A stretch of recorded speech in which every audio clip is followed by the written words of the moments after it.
While she danced with him at the family wedding, I handed her ring to her sister and walked out.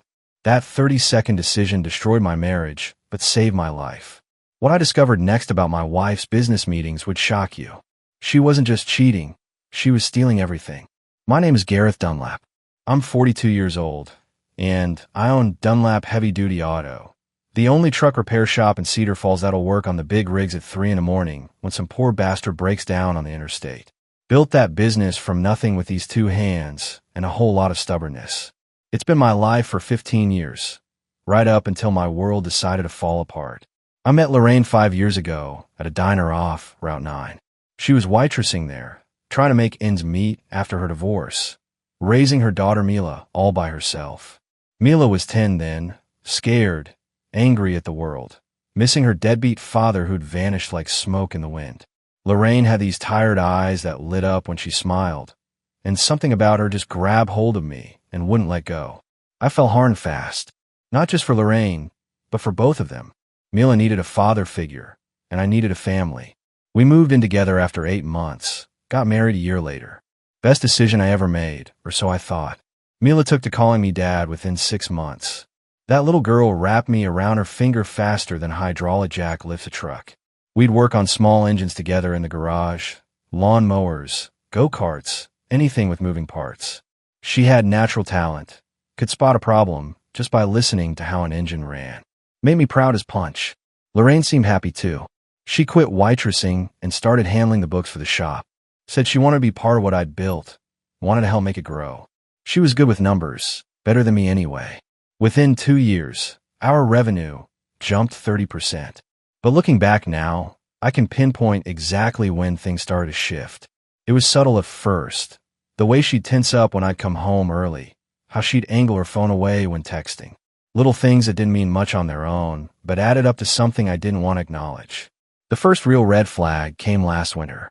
Lorraine started talking about this new client she'd been working with, some hotshot business consultant named Otis Blackwood, who specialized in optimizing small business operations. She'd mention him constantly. Otis says we should restructure our debt.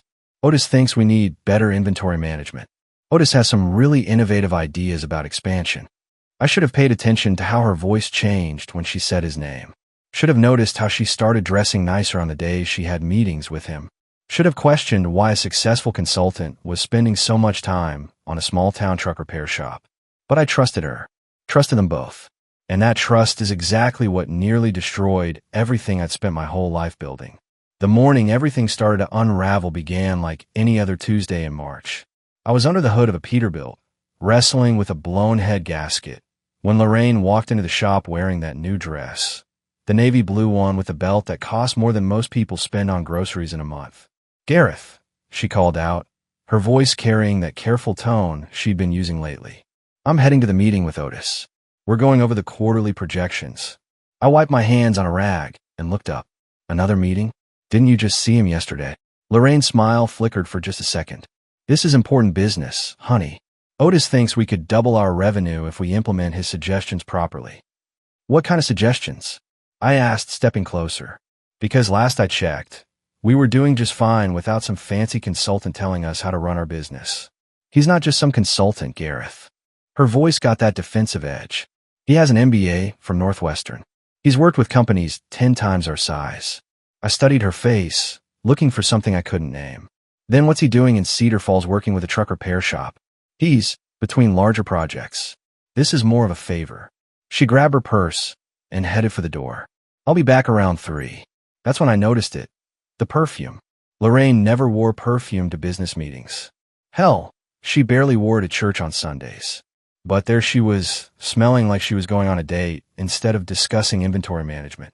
After she left, I tried to focus on the Peterbilt, but my mind kept wandering. I called my buddy Jake, who runs the auto parts store downtown. "Jake, you know anything about this Otis Blackwood character?" I asked. "Blackwood? Yeah, I've seen him around.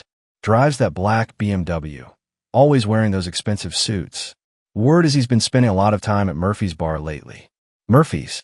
That'd make sense." Lorraine had said their meetings were at his office. "Yeah, strange thing though," Jake continued. "I was there last Friday around lunch, and I could have sworn I saw him having drinks with your Lorraine. Looked pretty cozy from where I was sitting. My stomach dropped like a stone. You sure it was her? Pretty sure. She was wearing that red coat she always wears to the bank. I hung up and stared at the Peterbilt's engine, but I wasn't seeing pistons and valves anymore. I was seeing my wife's new clothes, her extra attention to makeup, the way she'd started locking her phone. That afternoon, I did something I'd never done before. I drove past Blackwood's office building. His BMW was in the parking lot, but Lorraine's Honda was nowhere to be seen. I circled the block twice, then headed to Murphy's bar. Sure enough, there they were in a corner booth. Lorraine was leaning forward, laughing at something he'd said, her hand resting on the table, dangerously close to his. Blackwood was this smooth-looking guy, probably mid-40s, with silver hair and the kind of smile that probably worked on a lot of women. I sat in my truck across the street for 10 minutes, watching them. Watching my wife act like a woman I didn't recognize. When she reached over and touched his hand, I started the engine and drove home. I didn't confront her that night. Maybe I should have.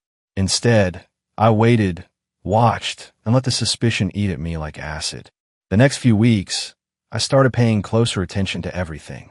Lorraine's schedule, her phone habits, the way she dressed for these so-called business meetings. But it was Mila who delivered the knockout punch.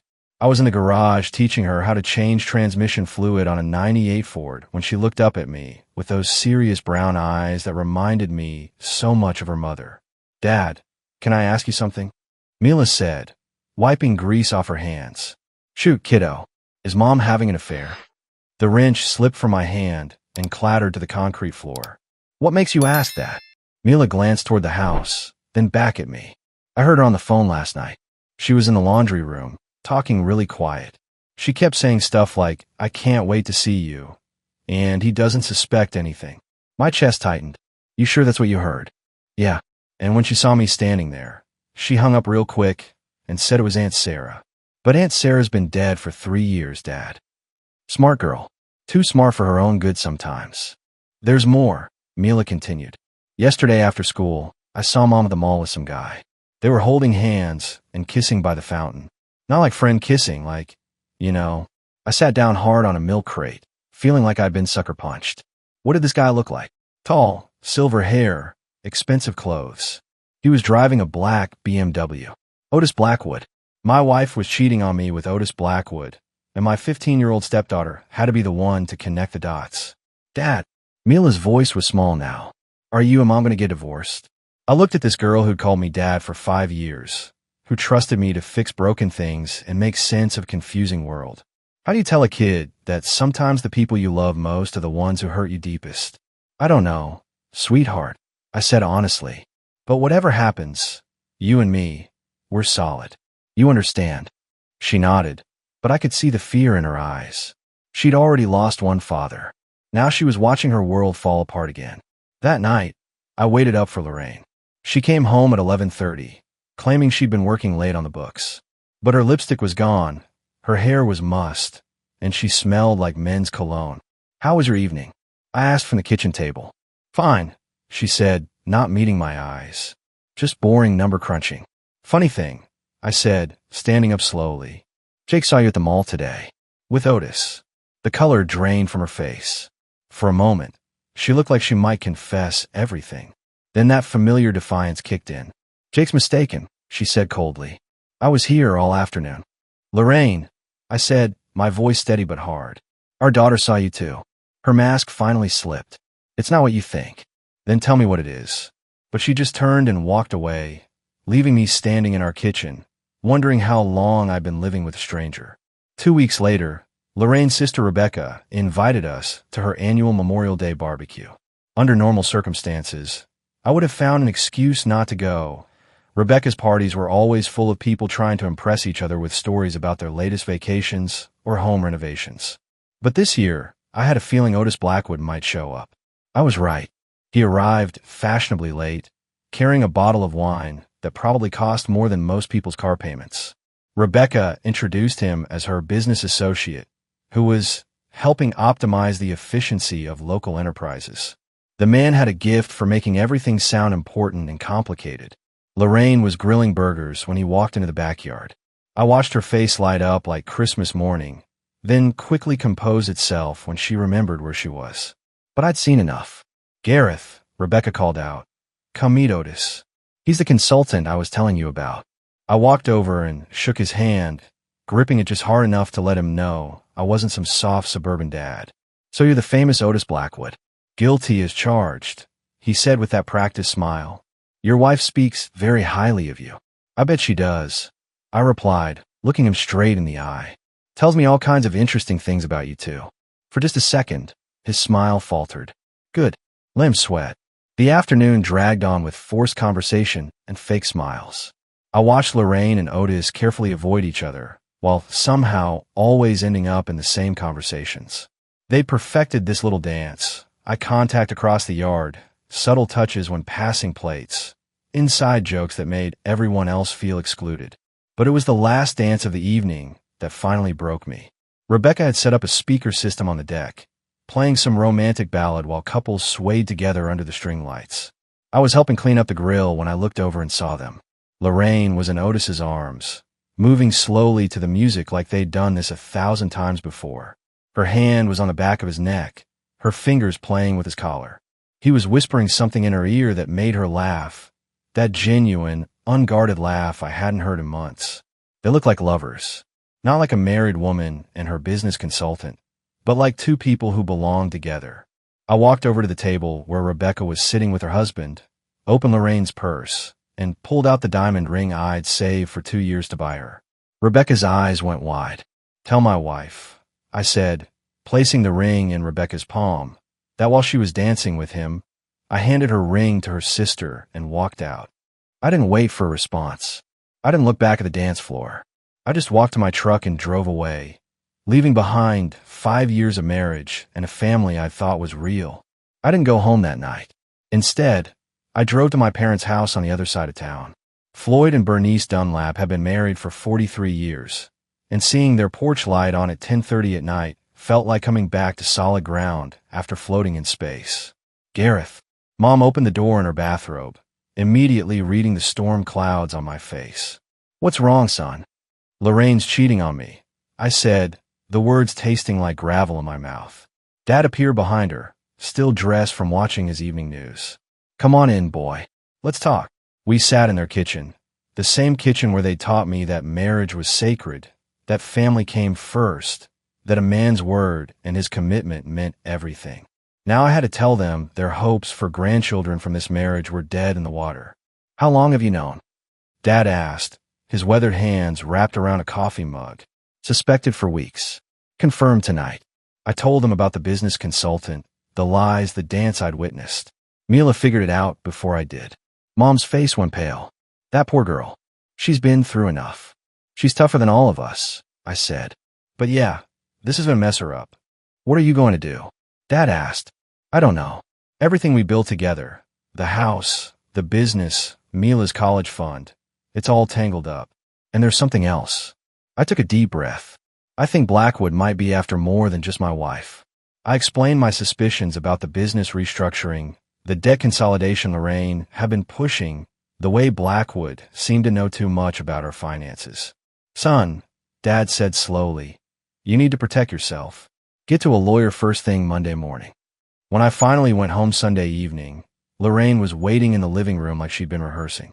Her face was composed, but I could see the calculation behind her eyes. We need to talk, she said. Yeah, we do. I sat down across from her, keeping my distance. Start with why you're destroying our family for a con man. He's not a con man, she snapped, then caught herself. Gareth, what we had, it wasn't working anymore. So you decided to fix it by sleeping with someone else. I never meant for it to happen. Otis understands me in ways you never could. Understands you. I laughed, but there was no humor in it. He understands your bank account numbers, Lorraine. He understands business assets and property deeds. You don't know what you're talking about. Don't I? Because I've been doing some research of my own. Your boyfriend's been married 3 times. Each marriage ended with the wife losing her business or her family money. He's a predator, Lorraine. She stood up, anger flashing in her eyes. You're just jealous because he can offer me things you never could. Like what? A criminal record? Because that's where this is heading. He loves me, she said, but her voice wavered. He loves what you can give him. The minute he bleeds you dry, he'll disappear. That's when Mila appeared in the doorway. Mom, is it true? Are you really leaving us for that creep? Lorraine looked at her daughter, really looked at her, and for a moment, I thought she might snap out of whatever spell Blackwood had cast. Then her face hardened. Mila, this is between adults. I am an adult. Mila shot back. And I'm telling you that man is bad news. Dad sees it. I see it. Even Grandma Bernice sees it. Why can't you? But Lorraine had already made her choice. Monday morning brought a wake-up call that hit, like a sledgehammer to the gut. I was opening the shop when my business banker, Tom Wright, called with panic in his voice. Gareth, I need to get down here right away. Someone's been making moves on your business accounts. 20 minutes later, I was sitting in Tom's office staring at paperwork that made my blood boil. Lorraine had used her power of attorney to secure a massive business loan against the shop's assets. The money, nearly $200,000, had been transferred to an investment account managed by Blackwood's consulting firm. When did this happen? I asked, my hands shaking with rage. Friday afternoon. Your wife presented all the proper documentation, said it was for expansion and modernization. Friday, the day after the barbecue. While I'd been reeling from their public display, they'd been moving our money. Can we stop this? Tom shook his head grimly. Not without her signature or a court order. Technically, she had legal authority to make these transactions. I drove straight to the shop, where I found 3 customers waiting for their trucks and no sign of Lorraine. When I called her cell, it went straight to voicemail. Same with the office line. That's when Jake from the parts store showed up with more bad news. Gareth, I hate to pile on, but I need to collect on that outstanding invoice. My supplier's breathing down my neck. What outstanding invoice? The one your wife authorized last month. $12,000 in specialty parts for the Hendricks fleet work. I pulled up our books on the computer. There was no Hendricks fleet work. No specialty parts order. But there was a $12,000 charge to our account. My phone rang. It was Bill Hendricks himself. Gareth, I've been trying to reach your wife. We need to discuss the delays on our truck maintenance contract. What delays, Bill? Well, we prepaid for 6 months of service, but none of our trucks have been scheduled yet. Lorraine said you were backed up, but it's been 8 weeks. Another missing chunk of money. Another lie.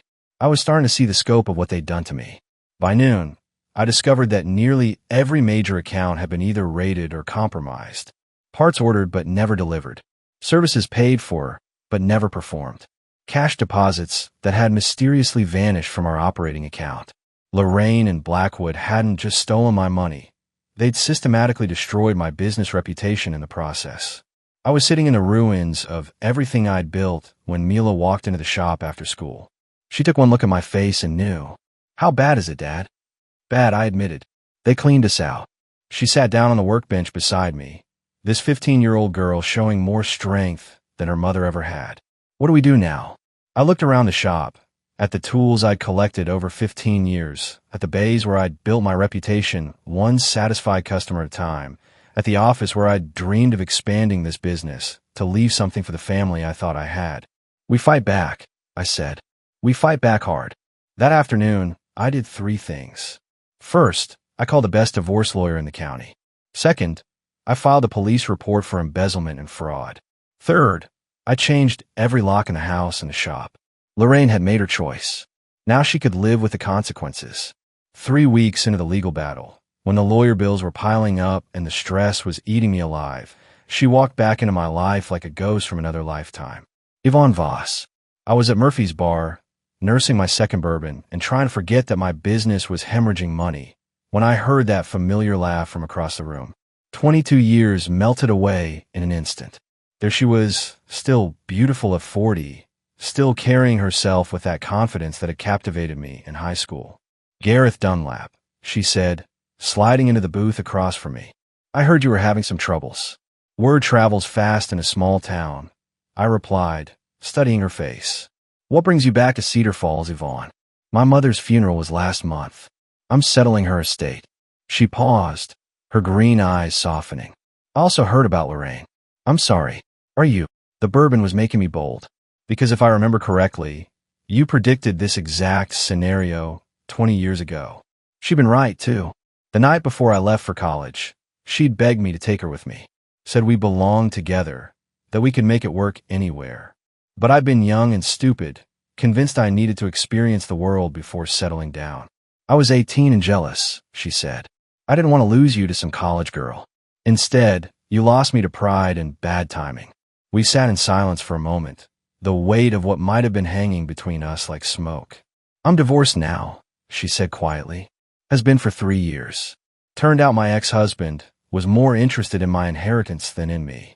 Seems to be a theme in my life lately. Yvonne reached across the table and touched my hand. Gareth, I know this is complicated, but I never stopped caring about you. When I heard what happened, I had to come see if you were okay. The touch of her skin sent electricity up my arm, but alarm bells were ringing in my head. The timing was too perfect, too convenient. How exactly did you hear about my situation? I asked, pulling my hand back. Small town gossip, she said, but something flickered in her eyes. You know how people talk. That night, after Yvonne left with a promise to call me tomorrow, I did some checking. What I found made my stomach turn. Yvonne's mother had died 18 months ago, not last month. The estate had been settled a year ago, and according to her social media posts, she'd been living in Cedar Falls for 6 months, which meant she'd been here during my entire marriage collapse and had only approached me after the news of my financial troubles became public. I called my lawyer first thing in the morning. Sandra, I need you to run a background check on someone. Yvonne Voss. Any particular reason? Call a hunch. But I'm starting to think my problems are bigger than one cheating wife and a con man. The background check on Yvonne came back 3 days later, and it was worse than I'd feared. She wasn't just some lonely ex-girlfriend looking for comfort. She was a professional grifter with a rap sheet spanning 3 states. Insurance fraud in Nevada, Sandra read from her notes. Identity theft in Colorado. Marriage fraud in Texas. She specializes in targeting recently divorced men with significant assets. I felt sick. How did she know about my situation so precisely? That's the interesting part. She's been in communication with Otis Blackwood for months. Phone records show regular contact. They've been working together. The whole thing was an elaborate setup. Lorraine seduces the mark, creates the crisis. Then Yvonne swoops in as the sympathetic savior to finish the job. There's more, Sandra continued. She's been asking around town about your family's property holdings. Your parents own a lot of valuable land, don't they? My blood turned to ice. Mom and Dad's farm was worth close to $2 million. Prime development land that had been in our family for 3 generations.